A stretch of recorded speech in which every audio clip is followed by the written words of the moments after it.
Good evening and a very warm welcome to First Issues, as we take an in-depth look at an issue that many of our viewers have been waiting for, the subject around land use. Economic growth will inevitably have an impact on the traditional use of national resources, one of those being land. This may be a shift from traditional agricultural production to more productive sectors such as industrial production. The construction behind us is a typical example of developments across the country. Economic growth may also result in population growth, which will further squeeze the finite resource that is land, dictating wise management of land distribution. Failure to effectively manage the challenges presented by economic growth has been proven to breed an environment where people resort to unethical practices such as land grabbing, corruption within land management entities, and other undesirable realities. Botswana has not been an exception. The country's reputation as one of the fastest growing economies in Africa has attracted not only investors looking to use land for industrial purposes, but also people from around the world looking for greener pastures and accommodation or residential property to use for investment purposes. Land issues have been quite the sticking point on the socio-economic landscape in recent years. Alleged maladministration in the allocation of land, self-allocation of land, as in the case of Tsola Mosese and areas of Jwaneng a few years ago, the climbing cost of housing, and the shrinking of land resources are among a myriad of factors and events that have left the public disgruntled and distrustful of land allocation processes, procedures, and policies. History has shown that coming up with solutions to convoluted land issues is not an easy task, as evidenced in our neighboring countries. In our special program tonight, we feature an entity responsible for tackling the economic challenges we have illustrated, the Ministry of Lands and Housing. First Issues managed to get a rare and revealing glimpse into the internal goings-on within the Ministry of Lands and Housing recently, at their mini convention in Palape, themed Innovative Public Governance for Sustainable Development. It appears that the ministry has its work cut out for it, what with several false claims over land, large unregistered swaths of the country, and staff that must be kept upskilled on modern methods of land management. Tonight, First Issues brings you a face-to-face interview with the passionate but realistic Mr. Thato Raphaka, Permanent Secretary at the Ministry of Lands and Housing. And we are pleased to present to you our findings on an issue we know strikes close to home for many of you watching the show tonight. The Ministry of Lands and Housing descended upon Palape recently to interrogate possible solutions to the dynamics brought about by intense demand from stakeholders such as business and ordinary Botswana for land and efficient service delivery. At this event, Permanent Secretary within the ministry, Mr. Raphaka, was candid about the issues plaguing the lands and housing sector, including the issue of unethical practices by some members of the public service. Let me also acknowledge that the Ministry of Lands and Housing has in the most recent past been a subject of bad publicity and tainted image because of unethical practices by some of our employees, including some of the people that we serve. Some of these unethical practices. Di diragale hela mo bodireding ba rona. Di dirwa ka gore go a bo gona le mongwe a tswa ko nte gongwe le ena re a ga go kwa nthusa ho. And then bo gora gore gongwe go gonyana bangwe ba rona re a obega. What kind of behaviors is he referring to when he says unethical practices? Our guest this evening gives us a one-on-one account of the goings-on. First of all, let me point out that our mission, our purpose for existence is the management of land and delivery of housing for socio-economic development of this country. We have never ever been established as an organization to be unethical. We have been established first and foremost to serve the people who in this case are Batswana. Now, there are some unethical behaviors that we have seen over the years within the Ministry of Lands and Housing. These include, among others, allocation of land to the people who perhaps do not deserve to have been allocated land. We have seen situations whereby there are some slow allocation of land and slow delivery of land. But the critical problem is really in the corruption that we see in the allocation of land. It is the slow delivery of land that has led actually to corruption. What we have seen is that quite often people delay the processes. Even if the processes may not be slow in terms of the legal or policy provisions that we have. But then people will find a way of delaying the land allocations so that they can benefit out of it. Benefit out of it as individuals. But the key question is, how best can we address that problem? Because it is not something that government or the people of this country would want to see in the public service. And therefore, in my opening remarks, yes, indeed, I talked about that at length, and I also talked about the strategies that we really want to put in place to address such a problem. What could be the reasons behind unethical practices such as bribery and the deliberate delay of services that these officers have been mandated to carry out? Simply the allocation of vast land such as the one behind me. The major problem is really centers around the system's failure. In majority of cases, it is the processes that are very lengthy. But then, if we realize that the processes are lengthy, it is incumbent upon us as an institution to retool those processes, to find the ways and means of shortening them, such that they can be of benefit to the public. Remember, what I said earlier on is that we really want to see this institution, the Ministry of Lands and Housing, delivering its services, its mandate, in accordance with the policies of this country.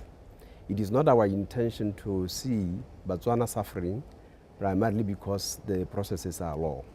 The processes are things that can be retooled in any way by ourselves. And we have thus found the ways and means of short-circuiting some of these processes. The processes will be, for instance, in the land allocation. People complain in majority of cases that it takes many years to be allocated a piece of land. But the question is, how best can the land authorities fast-track the land allocation such that it can benefit the individuals in terms of putting in place shelter, for instance, or individuals, or even organizations for that matter, in terms of promoting the socio-economic development of this country.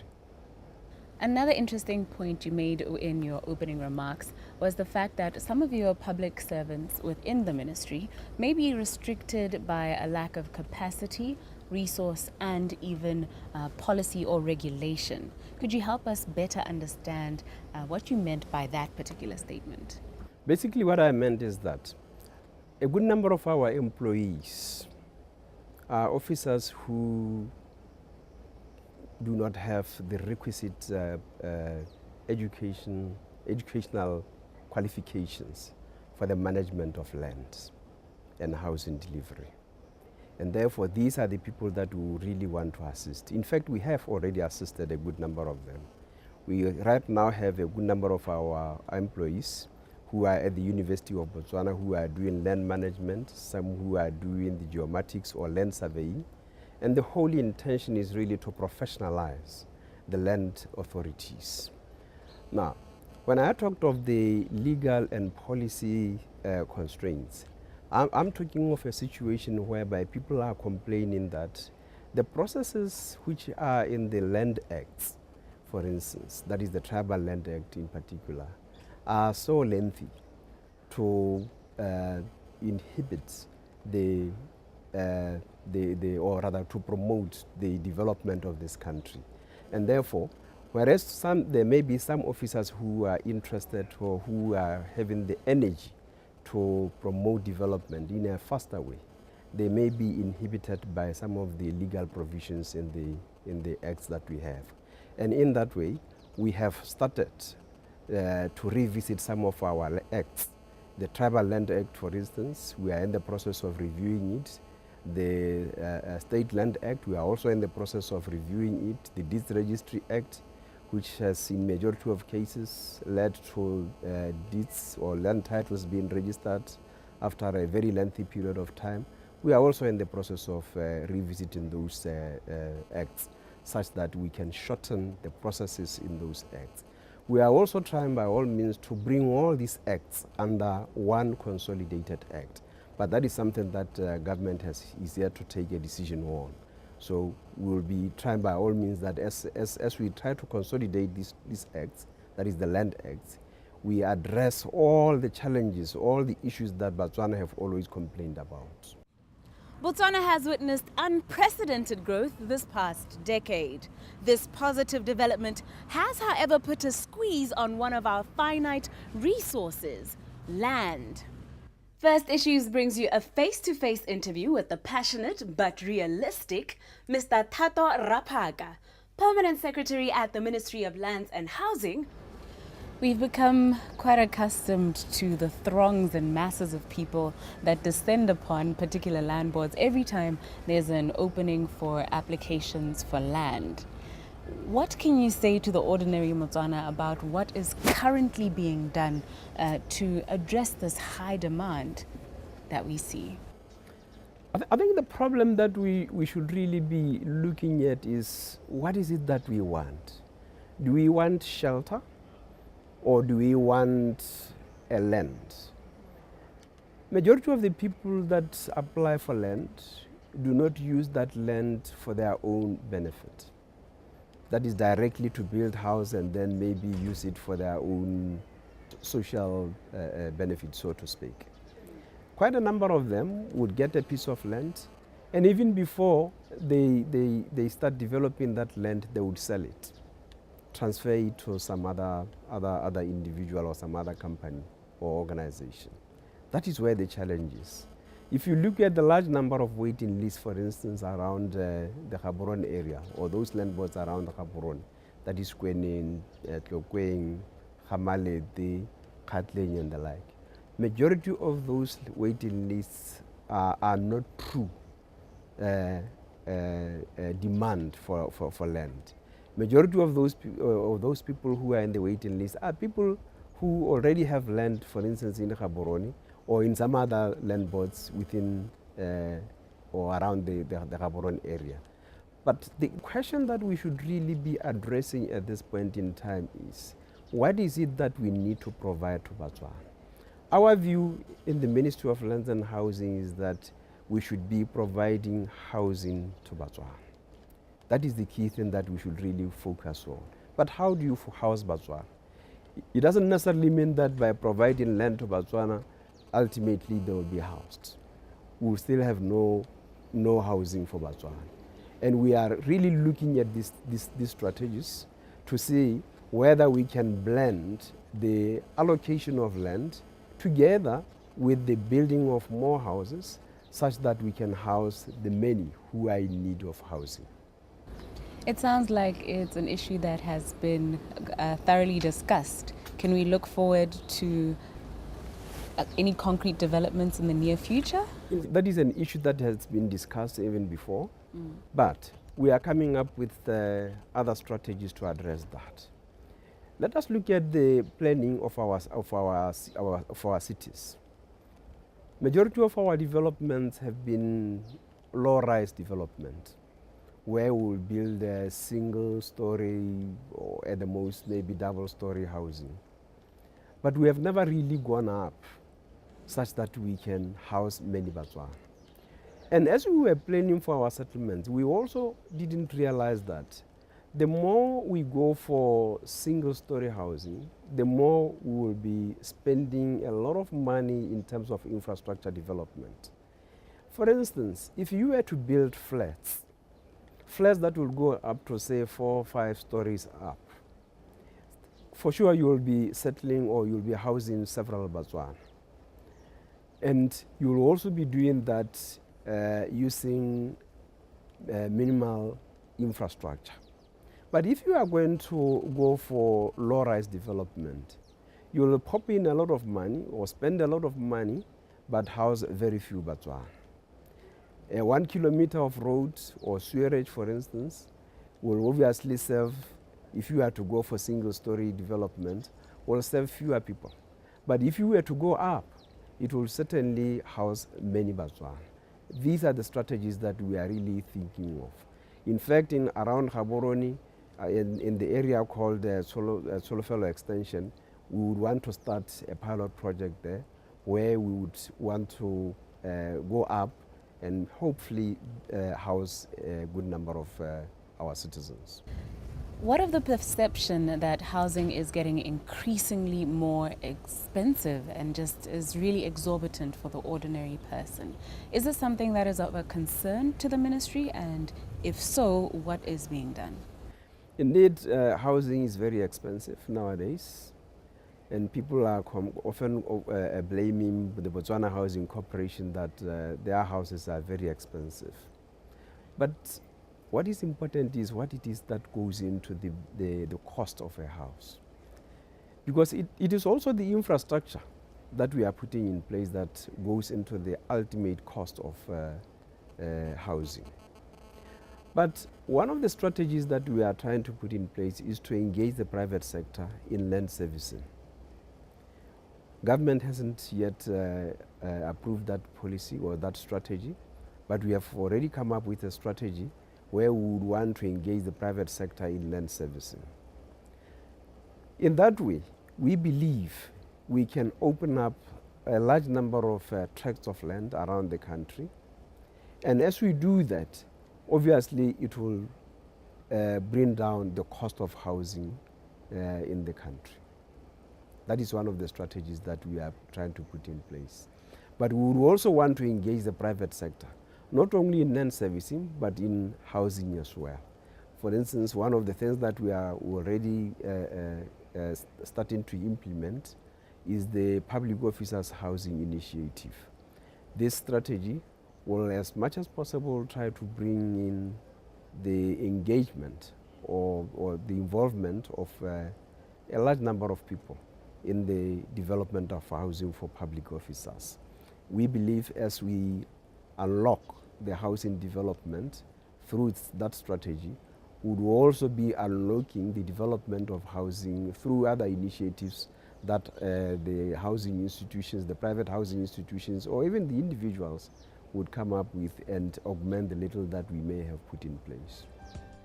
An article published in USA Today recently asserted that after the stock market's best year since 1997, warning flags are starting to go up on Wall Street, where they say a stock turbulence is on the rise and froth is being rubbed out. In a world that has become increasingly interconnected, we find out if stock market performance in Botswana this quarter has exhibited similar volatility. Dumisani Ntini of the Botswana Stock Exchange sits down with us to give an overview of overall equity performance in this first quarter of 2014. Could you give us the overall equity performance for this first quarter of 2014? Right, for the first quarter, the DCI, Domestic Company Index, is down 1.1% in comparison to an 11.8% increase in quarter one of 2013. The Foreign Companies Index, FCI, is however on the positive side. It's showing signs of recovery with a 0.2% increase for quarter one of 2014 compared to a dip of 1% in quarter one of 2013.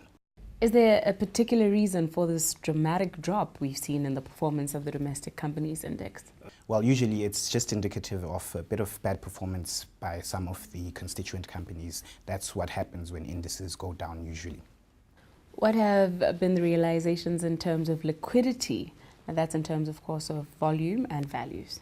All right. It's actually quite pleasing to note, Nametso, that quarter one of 2014, the total turnover was actually 2.6 times what it was in quarter one of 2013. So as at the end of March this year, we had traded, the BSE had traded 650.6 million Pula worth of shares in comparison to 250.8 million Pula worth of shares as at the end of quarter one 2013.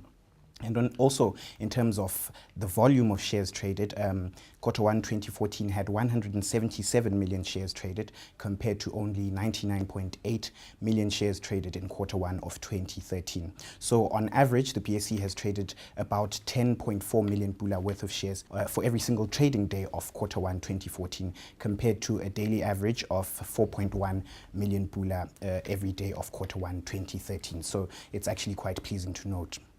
Are we therefore seeing a greater participation by more individuals in the stock market? Definitely, Namit. So I think the larger trade volumes and values for quarter 1 of 2014 are generally indicative of greater investor performance across the board from all your different types of investors, companies, individuals. So it's definitely indicative of greater participation across the board. What type of performance did we see in exchange-traded funds? We'll start with the Beta Beta ETF. It's actually on the positive side. It's traded value with 461,000 in quarter 1 of 2014 in comparison to 157,000 worth of it traded in quarter 1 of 2013.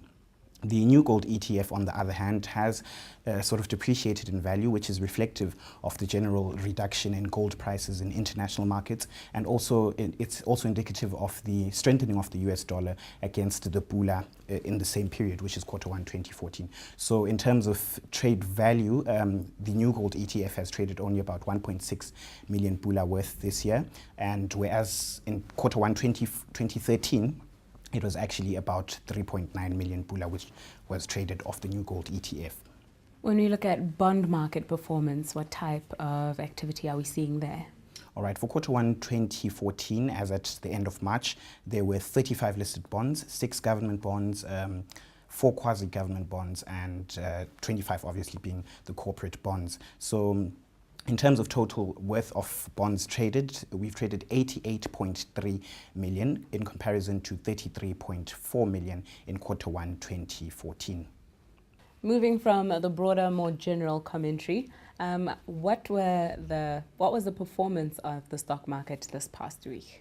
All right, for the past week, the DCI was down 0.5%, whilst the Foreign Company Index, FCI, was stagnant for the week. Total turnover amounted to 8.9 million pula, which is a daily average of 2.2 million pula, and the total number of shares traded for the week was 3.5 million shares. In terms of the ETFs, the Beta Beta ETF lost 65 thebe to end the week at 40 pula 85 thebe, and the New Gold ETF was trading at 109 pula 70 at the end of the week, which was an increase of 2 pula 10 thebe. The ministry clearly has some ways to go, but it sounds as if they're gearing themselves up to tackle their issues head on. Join us next week as we continue our discussions. We hope you have enjoyed tonight's program, coming to you direct from Palape and surrounding areas. From me, Namezo Sibina, as well as my team, we wish you a good night and pleasant viewing.